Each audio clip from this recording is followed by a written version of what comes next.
তেল গরম হয়ে গেছে, প্রতিদিনই তেল গরম দিয়ে শুরু করি কড়াইতে। চলো, তেল গরম হয়ে গেছে কড়াইতে। আর এই দেখো, মাছে একদম নুন হলুদ মাখিয়ে নিয়েছি। আমি আজকে কাতলা এনেছি। কাতলা মাছটা কীভাবে রান্না করবো তো আজকে শেয়ার করবো। চলো, আছে হয়তো আমার চ্যানেলে, তবু আরেকবার শেয়ার করছি। এই যে মাছগুলো সব ছেড়ে দিচ্ছি।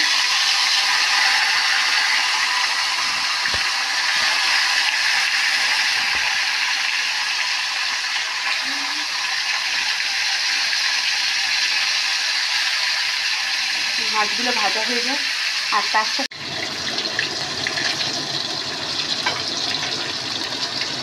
বন্ধুরা, আমার সব মাছ একটা একটা ভাজা হয়ে গেছে, তুলে নিচ্ছি।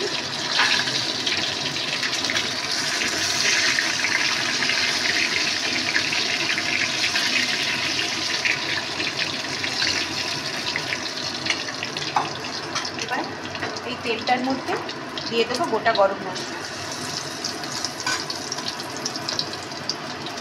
আর দিয়ে দেবো এই যে পেঁয়াজ কিছুটা কুচিয়ে দিয়েছি, কিছুটা পেঁয়াজ, আর দিয়ে দেবো রসুন, আর 10 সামান্য দেবো আদা। এই যে আদা,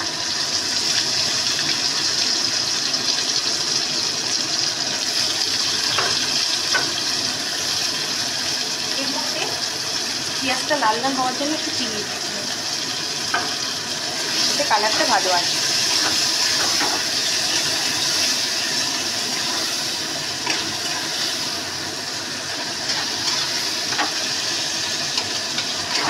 এই গ্রেভিটা একটু ভাজা হোক, তারপর আবার আসছি। এবার দিয়ে দেবো বন্ধুরা এর মধ্যে একটু হলুদ,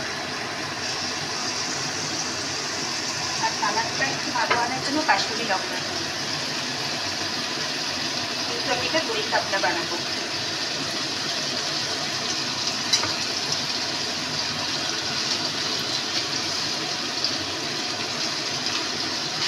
আর দিয়ে দেবো এই যে নুন, স্বাদ মতো।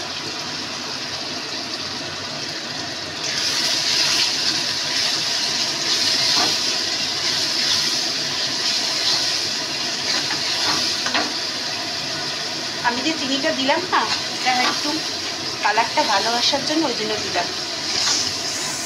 বেশ পেঁয়াজটা বেশ ভালো লাল লাল হয়ে যাবে, কালারটা ভালো আসবে।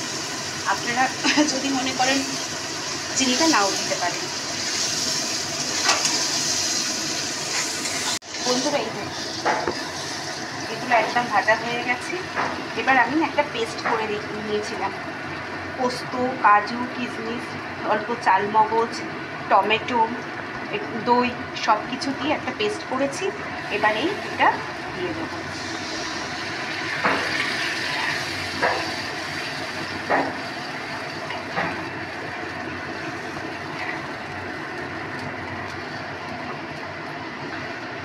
এটা একটা গ্রেভি হচ্ছে। এবার এই গ্রেভিটার মধ্যে মশলা, যাতে মাছের মশলাগুলো ঢোকে, এবার আমি মাছগুলো সব দিয়ে দেবো।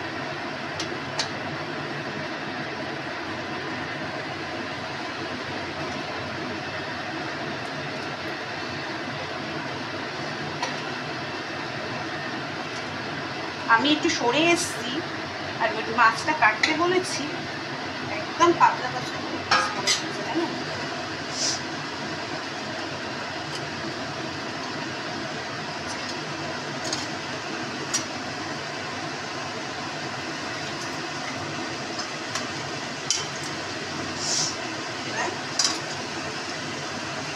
এই থালা ধোয়া জলটা দিয়ে দিলাম, থালার মধ্যে মশলা লেগেছিল।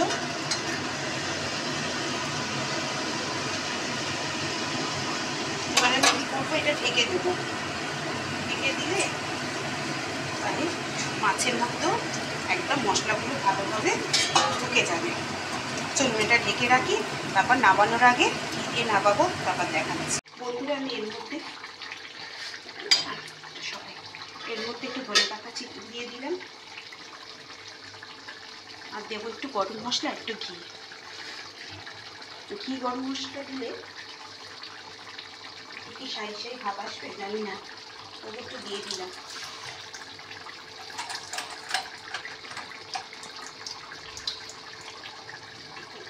এই ঘি গরম মশলা দিলাম, দিয়ে একটুখানি ফুটতে দেবো, দিয়েই এটাকে আমি নামিয়ে দেবো।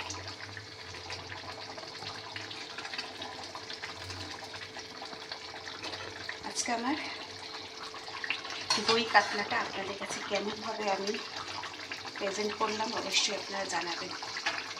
আমার এটা করার পদ্ধতিটা ঠিক আছে কি ভুল আছে, কোথায় কি হয়েছে অবশ্যই কিন্তু কমেন্ট করবেন।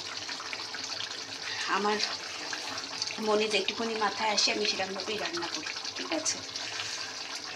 আমি রান্না করতে প্রচণ্ড ভালোবাসি, জানেন তো। কোথাও যদি একটা কিছু খাই না, তারপরে ফুল হবে কি দেখি তো এরকমভাবে রান্না করে এরকমভাবে ভালো হয় দেখি। আমার ভীষণ ভালো লাগে রান্না করতে। আমার কেনা খাবার খেতে কিন্তু অতটা ভালো লাগে না। আমি সবসময় ওই বাড়িতে যদি আলু সিদ্ধ ভাত খাই তাই নিজেই রান্না করে খাবো। কেনা খাবার খুব আমি অ্যাভয়েড করি। আমার বাড়িতেও তাই, মেয়ে বর সবাই আমি যেটা রান্না করি আমার হাতে ওটাই ওরা তৃপ্তি করে খায়। আর কি সত্যি আলু পোস্তটা খেয়ে বর অনেক সুনাম করেছে। তুমি হঠাৎ একটা সারপ্রাইজ দিলে আলু পোস্ত করে, বললাম হ্যাঁ। এই যে আজকেও করলাম দই কাতলা, কেমন লাগলো অবশ্যই আপনারা কমেন্ট করবেন। চলুন, হয়ে গেছে, এবার আমি নামিয়ে দেবো। আজকের মতন এখানে বিদায় নিচ্ছি। ভালো থাকবেন, সুস্থ থাকবেন, টাটা।